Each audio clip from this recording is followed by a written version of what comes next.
solids can be converted directly into the gaseous state. This process is called as, याद रखिएगा कि अगर कोई solid डायरेक्टली चेंज हो जाए गैस के अंदर without being converting into the liquid, उस अमल को हम नाम देते हैं सब्लिमेशन। याद रखिएगा जी।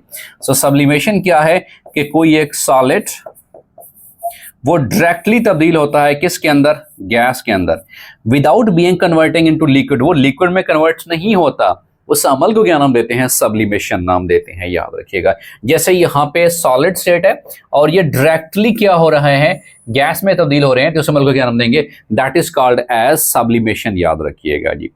और अगर कोई चीज सॉलिड से लिक्विड में तब्दील हो जाए तो उसको हम नाम देते हैं मेल्टिंग नाम देते हैं। और अगर कोई चीज लिक्विड से गैसियस स्टेट में चली जाए तो उसको हम बॉइलिंग या एवापोरेशन नाम देते हैं।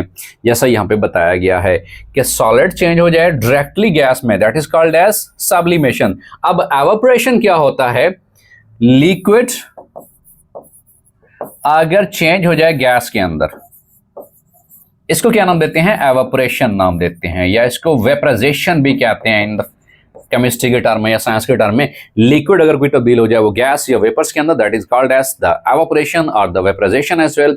और इन वेपर्स का दोबारा लिक्विड में तब्दील होना, उसको क्या नाम देते हैं, याद रखिएगा, दैट इज कॉल्ड एज, उसको कंडेंसेशन कहते हैं। कि अगर यही गैसेस यही वेपर्स दोबारा लिक्विड में चेंज हो जाए उसको हम क्या नाम देते हैं, that is called as condensation. याद रखिएगा जी।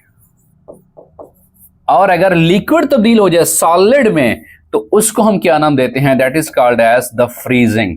इसीलिए कहते हैं फ्रीजिंग पॉइंट।